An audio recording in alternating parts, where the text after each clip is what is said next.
Assalamualaikum warahmatullahi wabarakatuh. Oke, kembali lagi ya. Jadi hari ini kita akan melanjutkan materi untuk persiapan UAS. Ya, apa kabar kalian semua ya? Semoga baik-baik saja ya, sehat selalu, semangat terus belajarnya ya, walaupun ada isu-isu yang beredar saat ini ya. Gua harap kalian masih semangat belajarnya dan belajar itu usahain niat karena ya emang niat belajar gitu loh. Nggak usah niat karena pengen nilai bagus atau nilai 100 ya, atau dapet return apa-apalah ya. Jadi niatin aja belajar itu karena ya emang kalian pengen tahu, terus pengen berguna juga ilmu yang kita pelajarin buat nanti gitu loh. Nilai itu akan datang dengan sendirinya sih, kok yang selama ini yang aku alamin ya, yang gue alamin tuh gitu selama ini. Jadi yaudah, belajar tuh ya belajar aja gitu loh. Niatin, jangan lupa juga niatin karena ibadah sih belajar itu. Oke, ya semangat terus belajarnya. Kita lanjut di keuangan publik di chapter 12, about social insurance. Oke. Nah, jadi di social insurance ini ya, social insurance ini merupakan pokok bahasan yang apa ya? Yang menjadi concern juga ya mungkin saat ini. Karena apa? Karena pengeluaran untuk social insurance ini cukup besar loh. Jadi mungkin ini menjadi concern juga bagi setiap negara di dunia. Ya, ini kita ambil contoh di sini tuh negara Amerika ya, US di sini. Oke, ini ada contoh spendingnya, government spending. Kita lihat perbedaannya di tahun 53 sama 2010. Oke, kita lihat perbedaannya. Jadi di tahun 53 itu uh, untuk negara US mereka tuh lebih fokus kepada defense ya, pertahanan dan keamanan negara itu sebesar 69,4%. Sedangkan untuk kesejahteraan masyarakat, untuk welfare-nya ya, general welfare-nya ini tuh ini ya, yang mencakup income security, social security, health ya. Dan ini tuh cuma sebagian kecil banget loh. Tapi kita lihat di tahun 2010 nih, kita lihat ya. Defense-nya disesuaikan kembali ya, agar tepat aja sih. Yang penting semuanya kan terpenuhi kan dalam menyusun anggaran belanja itu, yang penting semuanya terpenuhi, proporsinya nggak ada yang berlebihan gitu loh. Nah, di sini kita lihat defense-nya itu 19,1, turun ya. Dan mungkin zaman dulu sebesar ini ya karena emang kondisinya masih nggak aman juga sih. Mungkin masih ada kayak perang dunia, atau bukan perang dunia sih, kayak ya sebangsa itulah, sebangsa perang gitulah ya mungkin zaman dulu. Aku juga kurang paham sejarah Amerika itu seperti apa di tahun ini. Nah, mungkin sekarang saat ini udah disesuaikan menjadi 19,1 ya. 19,1% government spending mengenai defense. Nah, bisa kita lihat untuk welfare, general welfare-nya, untuk kesejahteraannya ya, kesejahteraan masyarakat mencakup social security, income security, health, itu tuh naik, dan naiknya itu lumayan banget, tinggi tinggi juga ya. Pertama di 20 untuk income security, social security 15, 25 untuk health ya. Jadi kesehatan ini menjadi concern utama ya, menjadi yang paling gede ya, dan ini pengeluaran lainnya. Jadi bisa dilihat sendiri ya bahwa pengeluaran untuk kesejahteraan masyarakat itu, pengeluaran untuk social insurance ya, mencakup social insurance juga saat ini tuh udah cukup besar gitu loh. Itu yang menjadi fokus buat pemerintah ya, karena ya itu tadi, untuk kalau di Amerika sendiri itu kan dulu kan mungkin masih ada perang-perang gitu, nah sekarang tuh udah nggak ada, jadi fokusnya tuh diganti ke kesejahteraan masyarakatnya gitu loh. Nah, jadi pemerintah itu kan sekarang tuh lagi fokus kepada program asuransi sosial ya, social insurance. Nah, karena pasar pasar asuransi sosial ini tuh cukup apa ya, cukup unik, cukup berbeda daripada pasar konvensional gitu loh. Nah, kalau di pasar konvensional dia itu nggak ada yang namanya asymmetric info. Jadi asymmetric info ini dia itu perbedaan informasi antara pembeli dan penjual. Nah, di pasar asuransi itu tuh salah satu keunikannya, salah satu ciri khasnya itu adanya asymmetric info, adanya perbedaan informasi antara pembeli dan penjual gitu loh. Yang dimana nanti asymmetric info ini bisa menyebabkan, belum pasti ya, bisa menyebabkan yang namanya market failure. kegagalan pasar lagi. Ya, jadi kita selalu membahas kegagalan pasar ya. Nah, kebanyakan dari program asuransi ini ya, for most programs is not means tested ya. Nah, yang jadi dimaksud dengan ini ya, not mean tested ya, itu kita itu jadi nggak bisa ngebedain secara value yang bisa masuk di asuransi itu tadi itu seperti apa.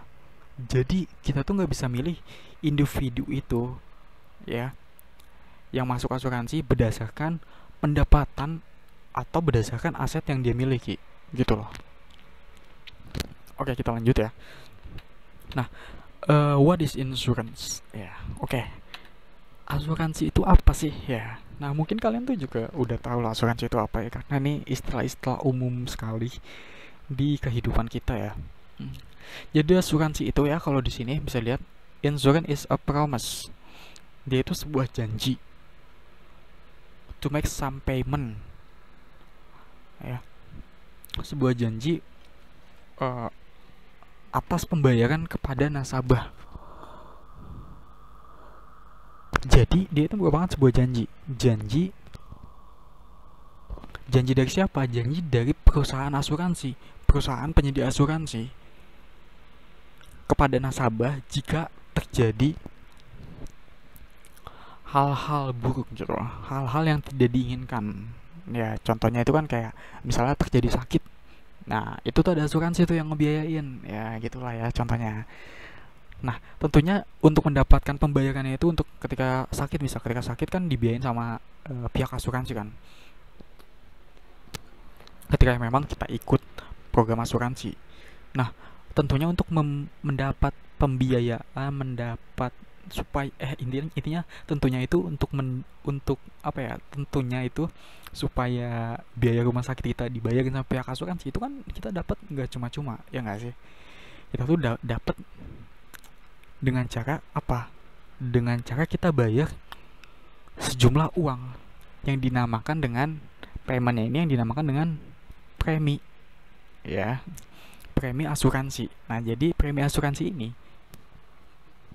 dia itu merupakan uang yang dibayarkan kepada penyelenggara asuransi agar bisa dapat pembayaran saat terjadi hal-hal buruk, hal-hal yang tidak diinginkan lah ya, adverse event kalau di sini namanya. Jadi itu intinya, premi itu uang yang kita bayarkan kepada pihak perusahaan asuransi lah, bisa kita bilang kepada penyelenggara asuransi, perusahaan asuransi lah, itulah ya pokoknya, supaya kita dapat pembayaran nanti ketika terjadi hal-hal buruk gitu loh, ketika kita sakit misal, salah satu contohnya. Atau di sini yang namanya itu adverse event. Nah, ini salah satu contohnya ya. Di sini nggak salah satu, sini ada banyak sih, ada 1, 2, 3, 4 ya, ada segitulah pokoknya. Nih, insurance product itu mencakup health insurance, auto insurance, life insurance, casualty and property insurance ya. Kalau di US itu seperti itu. Nah, kalau di Indonesia itu contoh yang paling simpel itu BPJS lah ya. Nah, BPJS nih berarti pihak penyelenggara asuransinya atau perusahaan asuransinya siapa? BPJS kan. Nah, terus pihak yang bayar premi itu siapa? Kita kan, sebagai nasabah asuransi. Nasabah ya, atau apa disebutnya itu asuransi? Intinya kita itu sebagai pengguna asuransi lah ya, pengguna asuransi gitu loh. Nah, kita itu bayar BPJS kan setiap bulan gak sih? Kalau nggak salah setiap bulan ya. Kita tuh bayar BPJS setiap bulan lah, anggaplah kita bayar BPJS setiap bulan, bayar premi itu namanya. Yang kita bayarin setiap bulan itu dinamakan dengan premi asuransi. Kita bayar tiap bulan, nah suatu saat itu terjadi hal-hal yang tidak diinginkan. Anggaplah sakit panas ya, sakit panas, terus kita ke rumah sakit nih, rumah sakit rujukan ya, sesuai yang ada di kartu BPJS kita. Nah, pas kita rumah sakit, kita berobat, kita dikasih obat. Nah, itu kita bayarnya tuh nggak perlu pakai uang kita lagi. Kita bayar pakai kartu BPJS itu tadi, karena biayanya udah ditanggung sama pihak BPJS gitu loh. Ya, paham kan mengenai asuransi secara umum gitulah. Nah, uang BPJS dari mana ya? Dari iuran kita itu tadi. Tapi tentunya kalau untuk asuransi publik ya seperti BPJS ini ada subsidi lah ya dari pemerintah, sehingga iurannya itu nggak terlalu mahal banget gitu loh. Jadi BPJS itu dapat uangnya dari iuran kita itu tiap bulan, dari premi kita yang kita bayarkan selalu itu, seperti itu. Itu mengenai asuransi secara umum. Oke, kita lanjut ya.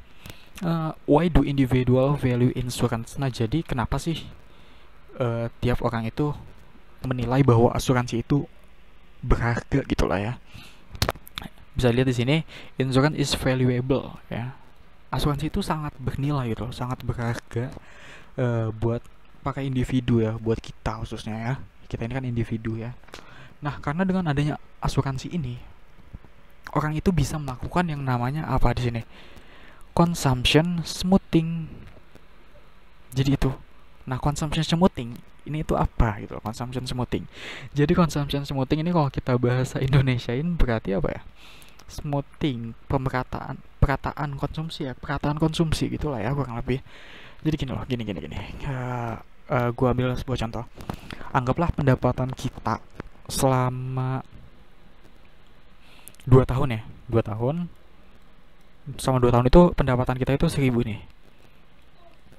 Ini anggap sama 2 tahun pendapatan kita 1.000, ini 1.000 dolar atau 1.000 mata uang apalah pokoknya. Ini kita asal buat aja ya. Yang pertama, ini tahun pertama, ini tahun kedua. Oke, supaya lebih simpel aja contohnya. Jangan dibawa yang susah ya kalau belajar ya. Enjoy, nikmatin ya. Make it easy gitu loh ya kan. Buat simpel aja ya. Nah, terus oke, ini pendapatan kita 1.000 ini pendapatan kita selama 2 tahun. Oke, total pendapatan kita selama 2 tahun. And then, oke. Nih, sekarang gue tanya kalian dulu ya. Kalian tuh lebih milih yang mana nih? Ini kasus pertama, di tahun pertama itu kita nih gue ngambil contohnya 500 aja ya. 500. Kita pakai contoh makan aja ya. Di tahun pertama itu kita makan 500, di tahun kedua kita makan 500. Itu biaya kita. Anggaplah makan ini makan yang sederhana lah, seadanya kita makan pakai ayam, pakai ya 4 sehat 5 sempurna lah, udah mencukupi gitu loh. Atau kalian tuh lebih milih yang kasus kedua. Di tahun pertama itu kalian makan 1.000, di tahun keduanya itu 0. Karena total pendapatan kita berapa? Selama 2 tahun ini cuma 1.000 kan. Ketika di tahun pertama 1.000, berarti tahun keduanya 0 kan. Kalian lebih milih yang mana? Yang satu ini gak sih? Ya enggak? Nah, jadi gitu. Di tahun pertama 500, tahun kedua 500 kan. Ya, yang kasus kedua ini, dia itu di tahun pertama 1.000 nih. Nah, ini makannya udah makan-makan yang mewah banget lah, ibaratnya lah ya, kayak salad gitu ya. Salad mewah nggak sih? Nggak tahu. Bagi aku mewah loh. Bagi gue itu mewah banget itu salad. Jadi salad atau apalah nanti untuk ada dessertnya, ada apalah segala macam intinya itulah ya. Jadi hedon gitulah ya, hedon di tahun pertama, tapi di tahun kedua itu kita nggak makan gitu loh. Ya karena total pendapatan selama 2 tahun ini 1.000. Kalian lebih milih yang atas ini kan. Di tahun pertama makan 500, asal 4 sehat 5 sempurna, kenyang gitu ya. Di tahun kedua juga 500 gitu loh. Daripada di tahun kedua nggak makan, nah makanya kalian lebih milih yang satu kan. Kebanyakan orang itu lebih milih yang satu dong pasti. Ya nggak sih? Nah, inilah yang dikatakan dengan consumption smoothing. Ini yang dikatakan dengan consumption smoothing. Jadi ya itu, konsumsinya itu rata gitu loh. Di tahun pertama sama kedua itu ya sama lah, hampir sama ya. Hampir sama gitu. Nah, kalau yang kedua ini nggak consumption smoothing. Ini tuh udah jomplang banget. Nah, yang dikatakan smoothing ini seperti apa nih? Kalau kita gambar pakai grafik ya, mungkin bisa jadi seperti ini. Ini tahun pertama, ya ini tahun kedua. Ini 500 ya. Ini tulis 500. Ini 1.000. Nah, kasus pertama di tahun pertama 500, di tahun kedua 500 kan? Gini kan? Ya enggak? Di kasus yang kedua, tahun pertama 1.000, tahun kedua 0. Berarti gini gak sih? Nah, ini kan smooth kan? Ya enggak? Enggak kayak ini, itu kan ambles, jatuh banget. Nah, ini smooth, lurus, tepat. Nah, itulah yang dikatakan dengan consumption smoothing. Nah, terus apa hubungannya sama asuransi? Consumption smoothing. Jadi gini. Jadi eh, consumption smoothing ini ya, misal nih, permisalan lagi. Misal di tahun pertama itu baik-baik aja sih keadaannya ya, nggak gimana-gimana lah ya. Nah, terus di tahun kedua tahu-tahu terjadi sakit gitu loh, sakit misal si A ini mengalami sakit gitu, sakit yang parah banget gitu. Ini ya membutuhkan biaya yang sangat besar. Kalau misalnya nggak ada asuransi, pendapatan kita 500 ini akan berkurang nggak sih buat biaya berobat? Anggaplah biaya berobatnya 400 gitu. Jadi ini sisa 100 kan. Nah, nanti grafiknya gimana kalau 100? Dia tuh kan ke bawah gini kan. Ya kan? Nggak semut kan? Kalau misalnya ada asuransi, gimana? Di tahun pertama kita sakit, enggak, bukan, jangan, kita nggak mau sakit, kita nggak boleh sakit, kita harus sehat selalu ya. Kalau emang udah waktunya sakit ya udah nggak apa-apa gitu. Si A ini ya, ini kasusnya kalau misalnya nggak ada asuransi ya, kalau misalnya nggak ada asuransi, si A itu sakit di tahun kedua. Misal di tahun kedua si A ini sakit, terus nggak ada asuransi, artinya uang yang 500 ini itu sebagian digunakan untuk berobat kan, sehingga consumption kita berkurang. Udah jadi nggak semut lagi dong, ya kan? Nah, terus kalau misalnya ada asuransi, si A sakit di tahun kedua, uang 500 ini berubah nggak? Nih, berubah nggak sih? Nggak berubah kan? Nggak berubah sama sekali, ya nggak? Karena apa? Karena biaya sakitnya itu udah ditanggung sama pihak asuransi. Nah, itulah yang dikatakan kenapa si asuransi ini berharga gitu loh. Karena asuransi ini bisa melakukan yang namanya ini consumption smoothing. Nah, jadi konsumsi kita rata gitu loh. Nah, misalnya ada asuransi ya. Kalau misalnya ada asuransi berarti misalnya asuransi itu misalnya kayak di tahun pertama itu kita bayar 30 lah ya. Jadi yang di tahun pertama ini jadi 470, di tahun kedua ini juga jadi 470. Nanti kalau misalnya sakit ya udah tinggal berobat aja, nanti uangnya ditanggung sama asuransi, pihak asuransi kan. Ini 470 ini ya karena itu tadi, karena 30-nya tuh buat bayar iuran asuransi loh, buat bayar premi asuransinya. Ya gitu ya. Kan jadi total 500 kan. Konsumsi kita emang berkurang, tapi smooth kan?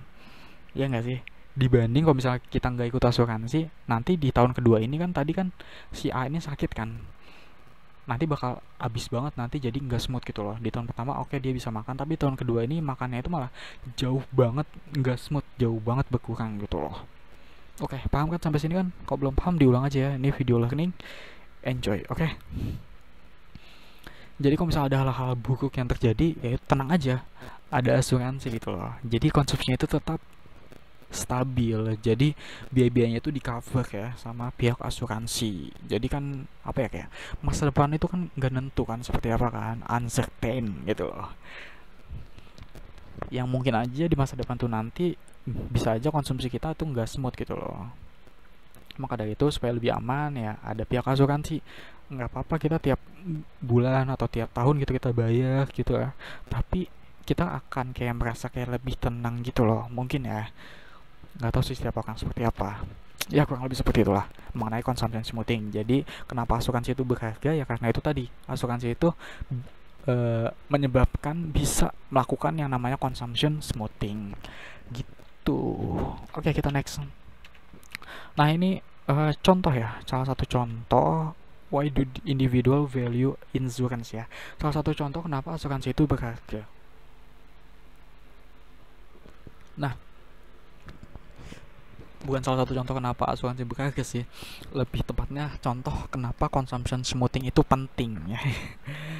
Oke, jadi di sini kita lihat di sini apa ya, diminishing the marginal utility means that the fourth slice. Nah, kita sebelumnya udah belajar kan mengenai diminishing marginal utility, ya nggak sih? Kita udah belajar kan di sebelum UTS lah pokoknya itulah ya. Untuk materi UTS ya, diminishing marginal utility. Jadi bahwa marginal utility itu kan kurvanya itu sebelumnya pertemuan sebelumnya itu kita tuh udah belajar bahwa dia itu akan diminishing. Jadi apa? Makin banyak konsumsi, utilitasnya itu makin kecil, makin menurun, ya nggak sih? Jadi nih misal kayak kita konsumsi, oh di sini ada contoh nih. Di sini tuh ada contoh the fourth slice of pizza, ya the fourth slice of pizza is less important than the first. Jadi ketika kita makan pizza yang pertama itu nikmat banget, ya nggak sih? Tingkat kepuasan kita apa? Tinggi banget dong, jelas, ya nggak? Nah, tapi ketika kita makan pizza yang keempat itu tuh udah nggak terlalu puas gimana gimana, kepuasannya itu menurun, makin menurun kan? Apalagi pizza kelima, keenam dan seterusnya. Karena apa? Mungkin aja karena kita terlalu kenyang, karena kita apa ya? Karena kita udah enak gitu lah, ya. Kayak begah gitu. Makanya yang pizza yang selanjutnya itu kayak apa ya? Tingkat utilitasnya itu akan semakin menurun gitu loh. Nah, karena diminishing itu tadi, jadi apa? Always having to slice is better than having four and something having zero. Jadi dua pizza itu lebih baik. Dua pizza lebih baik. Two slice is better ya. Bukan dua pizza sih, dua slice ya. Dua slice itu lebih baik dibanding empat pizza lah, udah lah pokoknya itulah ya, paham lah ya kalian ya. Jadi dua pizza itu lebih baik dibanding empat pizza, ya itu karena itu tadi. Yang keempatnya itu, ketiga keempat lah itu tuh udah rasanya udah enak kitanya karena kekenyangan atau gimana itulah ya. Jadi dua pizza itu lebih baik daripada empat pizza dalam satu periode ya. Ini kasusnya dalam satu periode misal. Dan tanpa pizza. Lebih baik daripada empat pizza dalam satu periode dan tanpa pizza gitu loh. Jadi misal ada satu periode nih, satu waktu lah, satu waktu. Dua pizza itu lebih baik dibandingkan empat pizza. Ya karena itu tadi, apa bisa kalian menghabiskan empat pizza dalam satu waktu yang sama gitu loh. Itu loh maksudnya. Nah, jadi dengan consumption smoothing itu tuh kita bisa mempertahankan utilitas atau meningkatkannya. Gitu loh. Masuk nggak kayak ini sama consumption smoothing? Jadi gini. Kalau kita hubungan ke consumption smoothing ya, gini loh.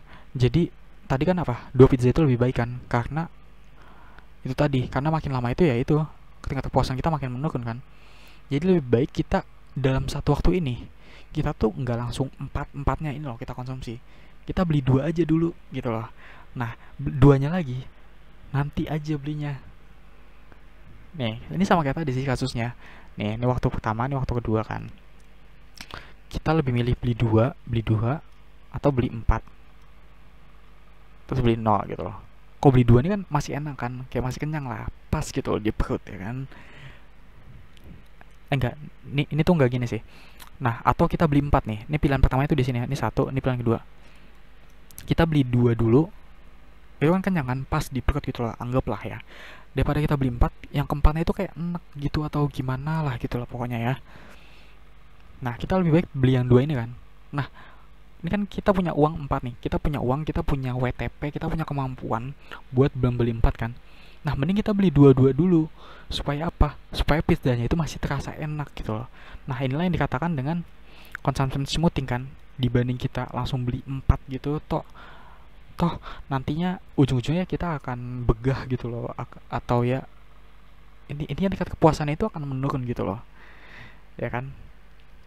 Jadi lebih baik kita smoothin aja ya consumptionnya, jadi 50-50 gitu loh. Jadi di waktu pertama itu kita beli 2, terus di waktu selanjutnya kita beli 2 gitu loh. Jangan langsung 4 nanti, ya karena itu tadi, kalau nggak smooth itu kayak nggak bagus gitu loh, ya kan, utilitasnya itu akan berkurang ya kan. Beda halnya dengan ketika kita smoothin consumptionnya, itu akan mempertahankan utilitas ataupun justru malah akan meningkatkannya, seperti itu. Jadi gitulah ya konsep dari kepada consumption smoothing.